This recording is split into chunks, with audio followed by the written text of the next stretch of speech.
નમસ્કાર, news capital માર્કેટમાં આપનું સ્વાગત છે અને આજે આપણે શો લઈને આવ્યા છીએ પોકેટ મની. બાળકો માટે નાણાકીય આયોજન શા માટે બાળપણથી શીખવાડીએ તો આગળના ભવિષ્યમાં તેમના માટે એ મોટું ઉદાહરણરૂપ બની રહે, એના ઉપર આપણે એવરીડે ચર્ચા કરીએ છીએ.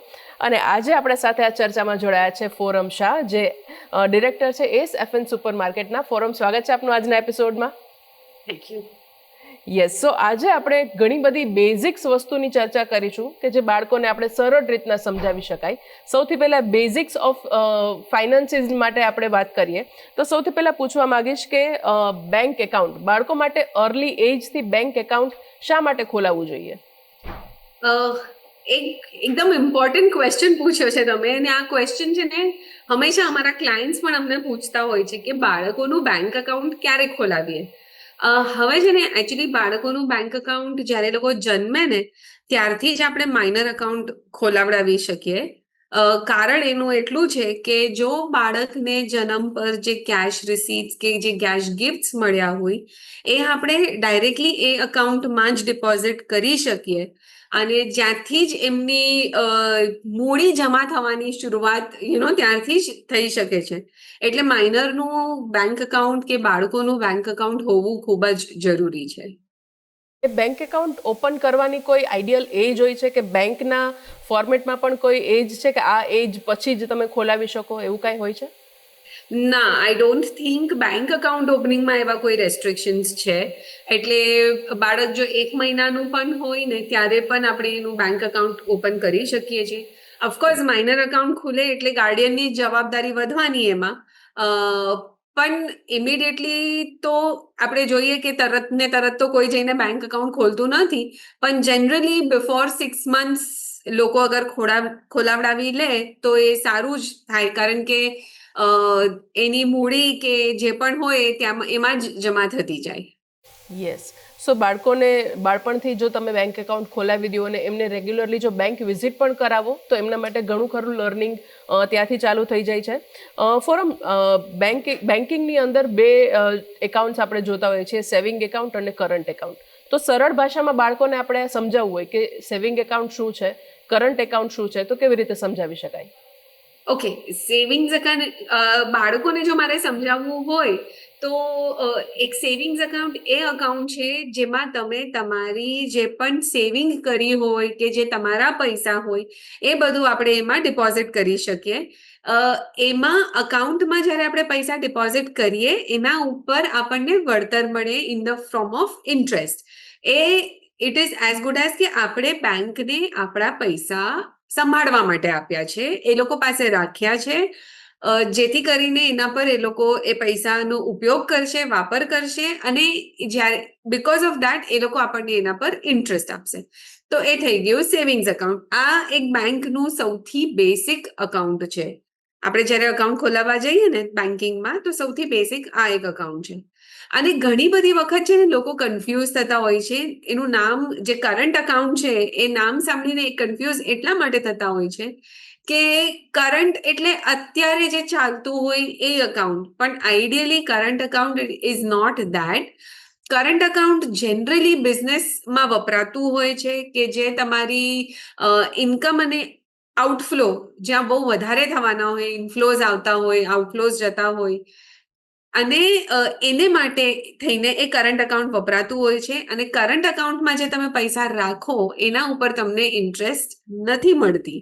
એટલે આ એક બેસિક અને જે મોટો ડિફરન્સ છે સેવિંગ્સ એકાઉન્ટ અને કરંટ એકાઉન્ટનો એ આ છે. રાઈટ. અને બાળકોને આપણે બેન્કિંગમાં જ્યારે બેંકમાં લઈ જઈએ તો ત્યારે આઈડિયલી કયા ડોક્યુમેન્ટ્સ બાળકોને પાસે હોવા જોઈએ કે જેથી કરીને એમનું એકાઉન્ટ ખોલી શકે, એના વિશે તમને કોઈ આઈડિયા હોય તો અમને થોડી માહિતી આપો. હા, એટલે બેસિક ડોક્યુમેન્ટ્સ તો બાળકોના હોવા જોઈએ. જેમ કે બાળકની બર્થ પ્રૂફ, એટલે આપણી બર્થ સર્ટિફિકેટ હોય, ડેટ ઓફ બર્થનું જ્યારે પ્રૂફ જોઈએ બેંકને તો birth certificate will serve as a proof. અને જે માઇનરના જે ગાર્ડિયન હશે, આઈધર એની મધર હોય કે એમના ફાધર હોય, જે પણ ગાર્ડિયન હોય એમના ડોક્યુમેન્ટ્સ જોઈએ. આજકાલ બેંકમાં અકાઉન્ટ ખોલાવવા માટે આપણને આઈડેન્ટિટી પ્રૂફ જોઈતું હોય, એક એડ્રેસ પ્રૂફ જોઈતું હોય, અને કેવાયસી ડોક્યુમેન્ટ્સ જે બેંકની રિક્વાયરમેન્ટ હોય એ જોતા હોય અને ઓફકોર્સ ફોટોગ્રાફ્સ કે જે હોય એ જોઈએ બેંકને ટુ આઈડેન્ટિફાઈ કે તમે જે આઈડેન્ટિટી પ્રૂફ આપ્યું છે એની જોડે આ બધું મેચ થાય છે કે નહીં એને માટે. સો this are the basic documents. અને પછી જેમ તમારા અકાઉન્ટ ટાઈપ જુદા થતા હોય તો એ હર બેંકની જે જુદી જુદી રિક્વાયરમેન્ટ્સ હોય એ તો બેંકમાંથી જ આપણને ખબર પડે. પણ બેસિક અગર તમને કેવું હોય તો માઇનરની બર્થ સર્ટિફિકેટ અને પેરેન્ટ્સના કેવાયસી ડોક્યુમેન્ટ્સ આપણને જરૂરત હોય, દાખલા પ્રૂફ ઓફ આઈડેન્ટિટી અને પ્રૂફ ઓફ એડ્રેસ. રાઈટ. હવે જ્યારે બાળકોનું એકાઉન્ટ ખોલ્યું તો એમને એકાઉન્ટમાં પૈસા બચાવવા, સેવિંગ કરવું એ બધું તો આપણે શીખવાડીએ, પણ સાથે સાથે આજનો સમય છે ડિજિટલ પેમેન્ટ્સનો, ક્રેડિટ કાર્ડ, ડેબિટ કાર્ડ્સ. તો આની સમજણ બાળકોને આપણે કેવી રીતે આપી શકીએ કે યુપીઆઈ પેમેન્ટ જે છે એ અત્યારના બહુ જ ઇન છે, બધાને ખબર હોય છે કે પેટીએમ કરવાનું, ગૂગલ પે કરવાનું કે ભીમ એપ વાપરીને તમે પૈસા આપી શકો છો.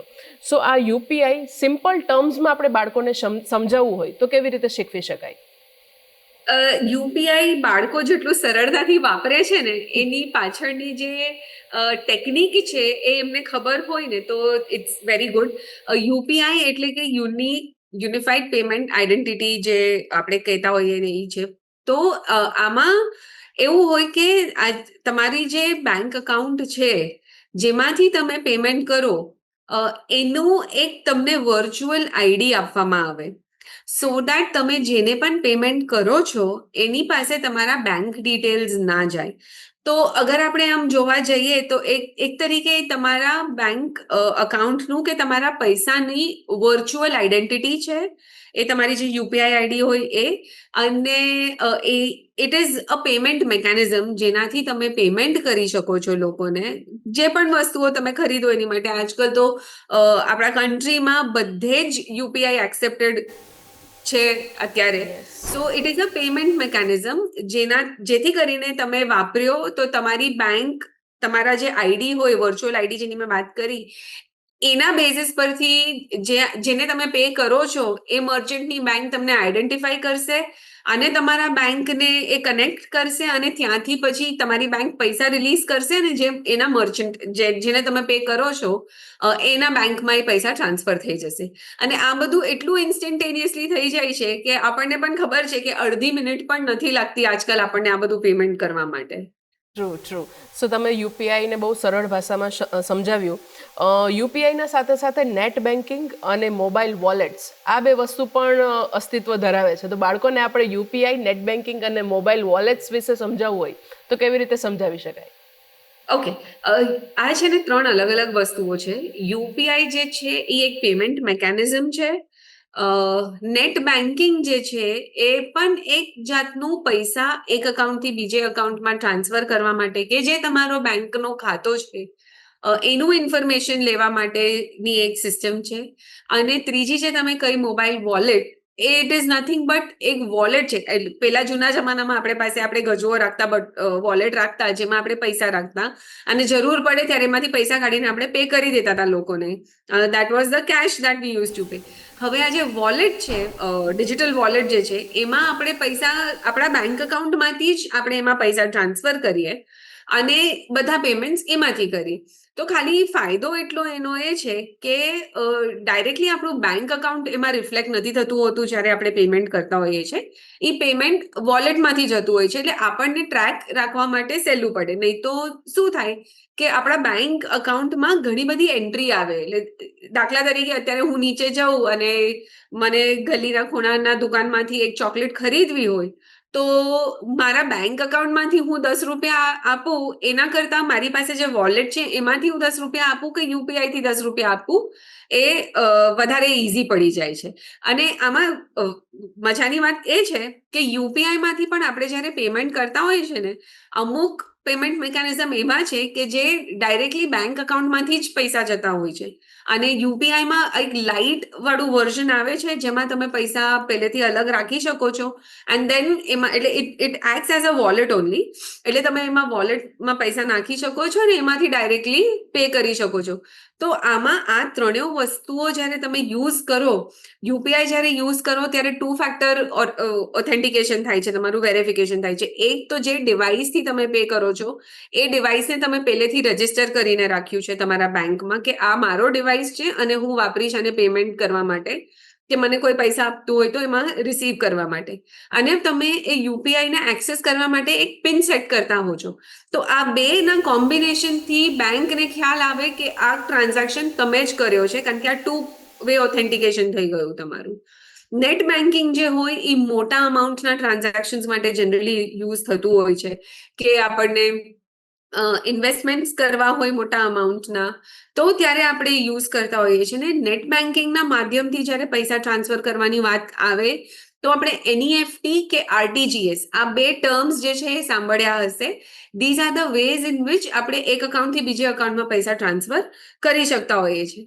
અને ત્રીજું જે આપણે વોલેટની વાત કરી, એમાં આપણે પહેલેથી જ આપણા બેંક અકાઉન્ટમાંથી પૈસા નાખી રાખવા પડે, અને એ વોલેટ જે હોય એમાં કેવાયસી કરવું જરૂરી હોય, so that bank can identify કે આ તમે જ છે ને આ તમારા જ પૈસા છે.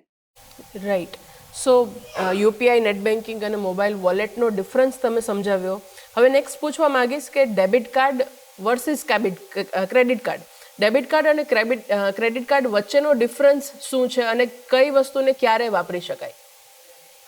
ડેબિટ કાર્ડ જે છે is your bank account in uh card form.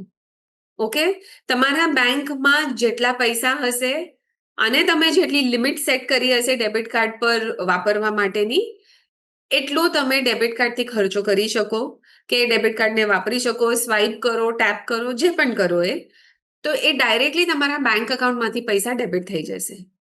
Credit card on the other hand is uh card but it is a payment mechanism.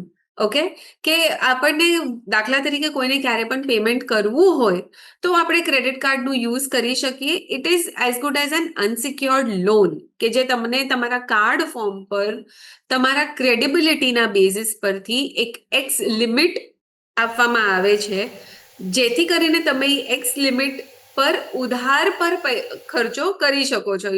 તમે અત્યારે વસ્તુ ખરીદી લો, તમે ક્રેડિટ કાર્ડથી એનું પેમેન્ટ કરો, અને પછી જ્યારે ક્રેડિટ કાર્ડનું બિલ આવે ત્યારે એકચ્યુઅલી એનું ભુગતાન કરો.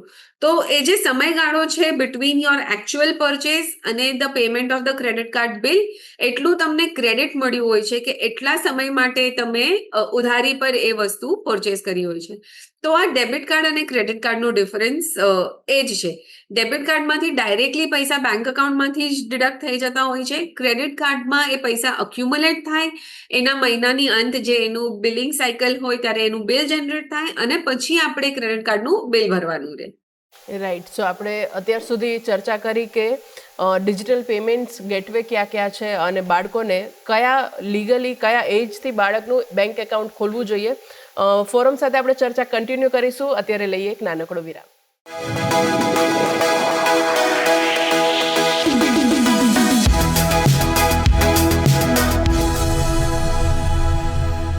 Welcome back. ન્યૂઝ કેપિટલ માર્કેટમાં આપનું સ્વાગત છે. અને પોકેટ મની શોમાં આપણે ચર્ચા કરી રહ્યા છીએ કે બાળકોના માટે કયા કયા બેઝિક્સ વસ્તુ છે કે જે સમજી અને એ લોકો પોતાનું નાણાકીય આયોજન સારી રીતના કરી શકે.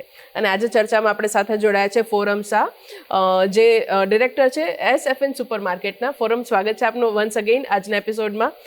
બ્રેક પર જતા પહેલાં આપણે વાત કરી કે બેઝિક્સ કયા કયા વસ્તુ છે, કે બેંક એકાઉન્ટ બાળકોનું ક્યારથી હોવું જોઈએ, કયા કયા પ્રકારના એકાઉન્ટ્સ હોય છે. આપણે ડેબિટ કાર્ડ, ક્રેડિટ કાર્ડ વિશે વાત કરી, યુપીઆઈ, નેટ બેન્કિંગ અને મોબાઈલ વોલેટ્સ વિશે વાત કરી. હવે ક્રેડિટ કાર્ડ અને ફાઇનાન્શિયલ રિસ્પોન્સિબિલિટી ઉપર આપણે થોડી ડિટેલમાં ચર્ચા કરીએ કે બાળક પાસે જો તમે નાનપણથી ક્રેડિટ કાર્ડ આપો છો તો ક્રેડિટ કાર્ડના શું કહેવાય, કેટલા રિસ્ટ્રિક્શન્સ છે, કેટલા લિમિટેશન્સ છે, અને એ સિવાય જો કોઈ ક્રેડિટ કાર્ડ પેમેન્ટ કરવાનું ચૂકી જાય તો શું પ્રોબ્લેમ આવી શકે, એના વિશે થોડી માહિતી આપો.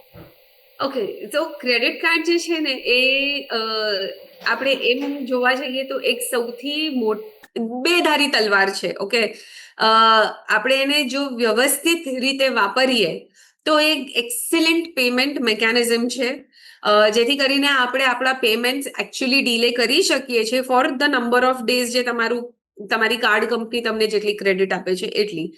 પણ સાથે સાથે એની આદત કે એની લત એ એક ખૂબ જ ખરાબ વસ્તુ છે. બિકોઝ એ ડેટ ટ્રેપ જેને આપણે કહીએ છીએ એમાં ફસાવાનો સૌથી પહેલો પાયો છે. એટલે શું થાય કે ઘણી બધી વખત લોકો ક્રેડિટ પર વસ્તુઓ લઈ લે અને પછી અત્યારે તો આપણને પૈસા ભરવા નથી એટલે એમ કરીને ક્રેડિટ કાર્ડ સ્વાઇપ કરતા રહીએ અને પછી જ્યારે એનું બિલ મોટું થાય અને આપણે જ્યારે ના ભરી શકીએ તો ધીરે ધીરે કરીને જે એના ઉપરનું ઇન્ટરેસ્ટ જે છે એ પાઇલઅપ થતું જાય તો એ એક ડેટ ટ્રેપનું એક વિશેષ સાયકલમાં આપણે ફસાઈ શકીએ છીએ. એટલે ક્રેડિટ કાર્ડ વાપરતી વખતે આપણે ખૂબ જ સાવધાન રહેવું બહુ જ જરૂરી છે. અને બીજું કે ક્રેડિટ કાર્ડ જ્યારે આપણે યુઝ કરીએ તો ઘણી બધી વખત છે ને લોકોથી એવી ભૂલ થઈ જાય કે ક્રેડિટ કાર્ડનું જ્યારે બિલ આવે ને એમાં એ લોકો બિલમાં એવી રીતે લખતા હોય છે કે આ ટોટલ બિલ છે, આટલું મિનિમમ અમાઉન્ટ ડ્યુ છે અને આ ટોટલ અમાઉન્ટ ડ્યુ છે ને ડ્યુ ડેટ આપતા હોય. તો ઘણી બધી વખત લોકોને એવું લાગે કે આપણે ફક્ત ખાલી મિનિમમ અમાઉન્ટ જ ભરવાનું છે જ્યારે ક્રેડિટ કાર્ડનું બિલ ભરતા હોઈએ છીએ. But whereas that is not the case. આપણે પૂરું અમાઉન્ટ જ એમને આપવાનું હોય છે. કારણ કે જો આપણે ખાલી મિનિમમ અમાઉન્ટ આપીએ તો જેટલો અમાઉન્ટ આપણે પે નથી કરતા એના પર આપણને ઇન્ટરેસ્ટ ચાર્જ કરવાનું એ લોકો શરૂ કરી દેતા હોય છે. અને ઇન્ટરેસ્ટ જે છે ઇઝ વેરી વેરી હાઈ, જે આપણને ખબર નથી હોતી. Usually it can be anywhere 2% લઈને 3% સુધી એવરી મંથના બેસિસ પર ઇન્ટરેસ્ટ ચાર્જ થતી હોય છે ક્રેડિટ કાર્ડના આઉટસ્ટેન્ડિંગ અમાઉન્ટ ઉપર. એટલે એને આપણે એન્યુઅલાઇઝ કરવા જઈએ તો 24 થી 36% ઇન્ટરેસ્ટ આપણે ભરતા હોઈએ છીએ. તો આ જે છે જે ક્રેડિટ કાર્ડ આપણે જ્યારે યુઝ કરીએ તો એક પ્રકારે આપણે લોન જ લઈએ છીએ. તો આ સૌથી મોંઘામાં મોંઘું લોન છે એમ કહેવા જઈએ તો. સાચી વાત છે. જે સરળતાથી મળે છે એ ઓલવેઝ લાંબા ગાળે આપણને નુકસાનકારક બની જ શકે છે. સો ફોરમ આ જે ક્રેડિટ કાર્ડની વાત કરી એ જ રીતના એક ક્રેડિટ સ્કોર પણ હોય છે.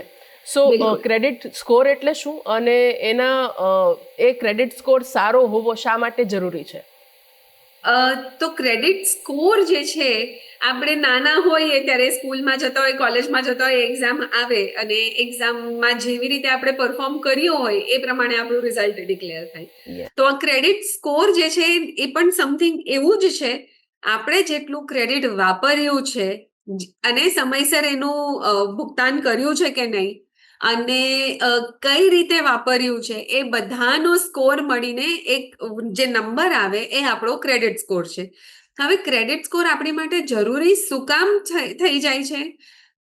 આજકાલ આપણે છે ને પહેલાના જમાનામાં આપણને કોઈ વ્યક્તિને પણ પૈસા આપવા હોતા હતા કે ઉધાર આપવું હોતું હતું તો આપણે એ વ્યક્તિના બારામાં શોધીએ કે આપણે એમને પૈસા આપીએ છીએ તો આપણા પૈસા પાછા મળશે કે નહીં. એની આપણે એકદમ સાવધાન રહેતા હતા આપણે એની માટે. તો આ જ વસ્તુઓ હવે જ્યારે આપણને ક્રેડિટ કાર્ડ ઇસ્યુ કરવામાં આવે છે કે કોઈ પણ જાતનું લોન આપણને આપવામાં આવે છે ત્યારે આપણામાં કેટલી ક્ષમતા છે એ લોનની આપણે ભરપાઈ કરી શકીએ કે નહીં એ ક્ષમતા અગર જો બેંક છે કે જે પણ ઇન્સ્ટિટ્યુશન છે જે આપણને લોન આપે છે એ લોકોને જો એ ક્ષમતા જાણવી હોય તો એ લોકો આ ક્રેડિટ સ્કોરથી જાણી શકે છે. તો એટલે ક્રેડિટ સ્કોર જે છે એ બહુ જ મહત્વનું થઈ ગયું છે આજના એજમાં. સો બાળકોને બાળપણથી જનરલી એવું જોતા હોય કે જ્યારે સમજ ન હોય કે જે યંગ અર્નર્સ પણ છે કે જે નવી નવી જોબ ચાલુ કરે છે અને હાથમાં ડેબિટ કાર્ડ અને ક્રેડિટ કાર્ડ આવી જાય છે તો અનનેસેસરી એક્સપેન્સીસ, મોજ શોખમાં એક્સપેન્સીસ વધારે પડતા કરી દેતા હોય છે. ત્યારે નોઈંગલી ઓર અનનોઈંગલી એ લોકો પોતાનો ક્રેડિટ સ્કોર ડેમેજ કરે છે. સો એ જ્યારે ડેમેજ થતો હોય છે ત્યારે શું થાય છે? જ્યારે ક્રેડિટ સ્કોર ડેમેજ થતો હોય છે ને તો આગળ જઈને જો તમને લોન માટે અપ્લાય કરવું હોય એટલે અત્યારે તમે યંગ છો, કેર ફ્રી છો, પણ ધીમે રહીને as you grow in life તમે તમારા કામ માટે કે પછી તમારા કોઈ વ્યક્તિગત ખર્ચા માટે અગર જો તમારે લોન અપ્લાય કરવો પડે અને જો તમારો ક્રેડિટ સ્કોર સારો ના હોય તો કાં તો તમને લોન ઓછા અમાઉન્ટની મળે અને કાં તો તમારો ઇન્ટરેસ્ટ રેટ જે લાગતો હોય એ લોન પર એ વધી જતું હોય છે. બિકોઝ આજે ક્રેડિટ સ્કોર જે છે એ આપણી ક્રેડિબિલિટી દર્શાવે છે. એટલા માટે એ બહુ જરૂરી થઈ જાય છે. અને ક્રેડિટ કાર્ડ જ્યારે આપણે વાપરવા લાગીએ આમાં છે ને લાઈક આઈ સેડ આ બે ધારી તલવાર છે. અગેન ક્રેડિટ સ્કોર માટે પણ આ બે ધારી તલવાર છે ક્રેડિટ કાર્ડનું યુઝેજ.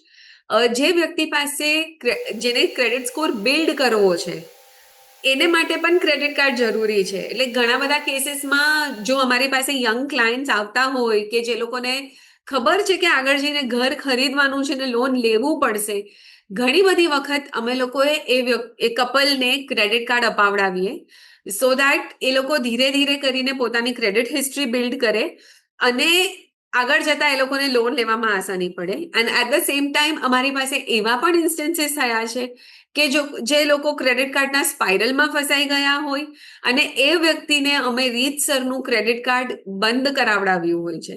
સો ક્રેડિટ સ્કોર, ક્રેડિટ કાર્ડ આ બધું જ આપણને આગળ જતા ફ્યુચરમાં લોન લેવા માટે એ બધા માટે કામ લાગતું હોય છે. ને યંગ લોકો જે હોય ઘણી બધી વખત ભૂલથી થઈ જાય કે આપણે ક્રેડિટ પર ખર્ચો કર્યો છે અને બિલ નથી ભર્યું કે જો તમારી પાસે ક્રેડિટ કાર્ડ પણ ના હોય અને તમે યુટિલિટીઝ વાપરતા હોય, ફોર એક્ઝામ્પલ તમારો મોબાઈલ છે, મોબાઈલ બિલ આવ્યું હોય અને તમે મોબાઈલ બિલ ના ભર્યું હોય તો એ પણ ડીલે ક્રેડિટ સ્કોર કંપનીને રિફ્લેક્ટ થતો હોય છે અને that is damaging the credit score. So credit card, credit score અને બંનેનું સમયાંતરે ભુગતાન કરવું શા માટે જરૂરી છે એની સમજણ તમે મેળવી. ફોરમ અત્યારના એક બહુ ટ્રેન્ડિંગ વસ્તુ છે એ છે ડિજિટલ ફ્રોડ. ઘણા બધા કેસીસમાં આપણે જોતા હોઈએ છીએ કે કોઈએ સાયબર માં પેલું એટેક કરેલું હોય કે તમારા બેંક એકાઉન્ટમાં તમને કોઈ ઓટીપી સાથે સ્કેમ કરી અને તમારા સાથે ફ્રોડ કરેલો હોય. એ કેસમાં જ્યારે યંગસ્ટર્સ પાસે ડેબિટ કાર્ડ, ક્રેડિટ કાર્ડ કે બેંક એકાઉન્ટ હોય છે એ સમયે એમને શું વસ્તુ ધ્યાન રાખવી જોઈએ કે જેથી કરીને આ ટાઈપના સાયબર ફ્રોડમાં ના ફસાય? સૌથી પહેલા તો જેમ આપણને સરકાર કે બેંક્સ કે જે પણ જે લોકો ઇન્ફોર્મેશન આપે છે એ જ પ્રમાણે તમારે પિન નંબર કે કશું કોઈની સાથે શેર નહીં કરવાનું. અને સેકન્ડ, ઇવન ઇફ તમારી લિમિટ હાઈ હોય, ઇન્ટરનલી તમે એની લિમિટ ઓછી કરી શકો છો એ વસ્તુના વપરાશની. ફોર એક્ઝામ્પલ આપણે ડેબિટ કાર્ડ હોય તો ડેબિટ કાર્ડ મેક્સિમમ કેટલા પૈસા માટે આપણને વાપરવું છે એ મેક્સિમમ લિમિટ આપણે સેટ કરી શકીએ છીએ જેથી કરીને એ અમાઉન્ટના ઉપરના ટ્રાન્ઝેક્શનના ફ્રોડ આપણે અવોઇડ કરી શકીએ. અને બીજું, અગર આપણે ખાલી યંગસ્ટર્સની જ વાત કરતા હોઈએ જાનવી, તો એ લોકો દે આર રિયલી સ્માર્ટ અને એ લોકોને ખ્યાલ આવતો જ હોય છે કે આ બધા ફ્રોડ્સથી કેવી રીતે બચવું જોઈએ, પણ તે છતાં કોશિયસ રહેવું બહુ જ જરૂરી છે. યસ, અને ડિજિટલ ફ્રોડ ન થાય તમારા સાથે એના માટે સચેત રહેવું તો ખૂબ જરૂરી જ છે. સાથે સાથે કયા કોમન ઓનલાઈન ફ્રોડ્સ આપણે ઓબ્ઝર્વ કરતા હોઈએ છીએ કે જે બાળકો સાથે થઈ શકે? ફ્રોડ્સ તો એકચ્યુઅલી ઘણા બધા છે અને જે હેકર્સ છે કે જે ફ્રોડસ્ટર્સ છે એ લોકો ડે બાય ડે બહુ જ સ્માર્ટ થતા જાય છે. અત્યારે તો મેં એવો કોઈ ફ્રોડ સાંભળ્યો કે જ્યાં મિડલ એજડ લોકો હોય કે સમજો 50 વર્ષની ઉંમરના હોય, 50-60 વર્ષની ઉંમરના, અને સારા ઘરના માણસો દેખાતા હોય અને એ આવીને તમારી પાસે ફોન લઈ આવે કે ભાઈ મને આ ચલાવતા નથી આવડતું, મને હેલ્પ કરો. આ કેસમાં યંગસ્ટર્સના ફસાવાના ચાન્સીસ બહુ વધારે થઈ જાય છે બીકોઝ જનરલી યંગસ્ટર્સને ટેકનોલોજી આવડતી હોય છે વાપરવા માટે, તો એ લોકોને ટાર્ગેટ કરે છે અને જ્યારે એ લોકો તમે યંગસ્ટર્સ એ લોકોને હેલ્પ કરે ત્યારે તમારું બાયોમેટ્રિક્સ, તમારું અવાજ કે જે પણ છે એનું ક્લોન થતું હોય છે અને હુબહુ તમારા જેવી એક વ્યક્તિ ડિજિટલી ક્રિએટ કરવામાં આવે છે જે તમે that person can then impose you અને તમારું વ્યક્તિમત્વ લઈને એ તમારા નામે પણ ફ્રોડ કરી શકે છે. તો આની માટે યંગસ્ટર્સે બહુ જ ધ્યાન રાખવાની જરૂરત છે બીકોઝ આપણે જનરલી શું હોઈએ, બીકોઝ આપણને ટેકનોલોજી આવડતી હોય અને કોઈ કે મને મારા મોબાઈલમાં નથી સમજાતું, પ્લીઝ મને એક્સપ્લેન કરી દો કે પ્લીઝ મારી માટે આ કરી દો, તો સ્વાભાવિક છે કે આપણે કદાચ એમને હેલ્પ કરી દઈએ. તો આવી બધી કેસીસમાં આપણે થોડુંક સાવધાન રહેવું જરૂરી છે. તો જેમ આપણે બાળકોને નાનપણથી શીખવાડીએ કે અજાણ્યા માણસ પાસેથી કંઈ ખાવા પીવાનું નહીં લેવાનું કે કોઈ સાથે વાત નહીં કરવાની, એવી જ રીતના કોઈ અજાણ્યા માણસનો ફોન, ડિવાઇસ પણ હાથમાં નહીં લેવાનો કે એમના સાથે વધારે એક્સપ્લેનેટરી કોઈ વસ્તુની ડિસ્કશન નહીં કરવું, એ પણ તમારા ડિજિટલ સેફટીનો જ એક પાર્ટ છે. લાસ્ટમાં પૂછવા માંગીશ કે ટીનેજર્સ જેમના પાસે એકાઉન્ટ છે, જે લોકો હવે ડિજિટલ સ્પેન્ડ કરી રહ્યા છે, એમને એક આપણે શું સેફટી ટિપ આપી શકીએ કે જે પોતાની પોકેટ મની ગ્રો પણ કરે અને સાથે સાથે એન્જોય કરીને સ્પેન્ડ પણ કરી શકે? જો તમને પોકેટ મની ડિરેક્ટલી બેંક એકાઉન્ટમાં મળતી હોય ને તો હમણાંથી જ ટેવ પાડો આઈડિયલી એ પોકેટ મનીમાંથી થોડા જ પૈસા બચાવીને રાખવાના. તો એ શું થશે, એ જે આદત જે છે ને એ તમને આગળ જઈને બહુ કામ લાગશે. અને બચાવવાના એટલે ખાલી બેંક એકાઉન્ટમાં નહીં રહેવા દેવાના, પણ નાની અમથી રિકરિંગ ડિપોઝિટ ચાલુ કરો, જેથી કરીને તમને ઇન્વેસ્ટ કેવી રીતે કરવું અને એ ટ્રાન્ઝેક્શન કેવી રીતે કરવું એ આવડવું જોઈએ. હવે આપણી બેંક્સની વિઝિટ છે ને બહુ ઓછી થઈ ગઈ છે. બધું જ કામ આપણો ફોનથી કે મોબાઈલથી કેવી રીતે થઈ જતું હોય છે. પણ પહેલા જ્યારે આપણે બેંકમાં જતા હતા તો કયા કાઉન્ટર પર જઈને કયું ફોર્મ ભરવાનું, ત્યાંથી લઈને જે આપણને ઇન્ફોર્મેશન મળતી હતી ને એ હવે બધું એક ક્લિક ઓફ અ બટન પર થઈ જાય છે. તો આ જે આદતો છે એ પાડો, એને જાળવી રાખો અને સાથે સાથે પોકેટ મની મળે છે એને સાચવો અને જ્યાં ખર્ચ કરો છો એનો હિસાબ રાખો. આ અમુક નાની નાની આદતો તમે રાખશો તો ફ્યુચર તમારું જે ફાઇનાન્શિયલ ફ્રીડમનું પાયો છે એ તમે સ્ટ્રોંગ કરી શકશો. Yes forum, so thank you so much આ ઇન્ટરેસ્ટિંગ ચર્ચામાં અમારા સાથે જોડાવા બદલ. આજે તમે ઘણા ઇન્ટરેસ્ટથી અમને બેઝિક્સથી લઈને સાયબર સિક્યોરિટી જે ફ્રોડ થતા હોય છે એના સામે કેવી રીતના બચી શકાય એ દરેક વિષય ઉપર ચર્ચા કરી. અને આઈ હોપ કે આપણા જે વ્યુઅર્સ છે, આપણા યંગ વ્યુઅર્સને આ ટિપ્સ ઘણી બધી યુઝફુલ થશે અને એ લોકો ડેઇલી લાઈફમાં ઘણું બધું સેવિંગ વધારે કરશે અને આગળના ભવિષ્યમાં પોતાના માટે નાણાકીય આયોજન સારી રીતના કરી શકશે. સો ફિલહાલ ન્યૂઝ કેપિટલ માર્કેટમાં બસ આટલું જ, પરંતુ અમારા સાથે જોડાયેલા રહો વધારે માહિતી માટે.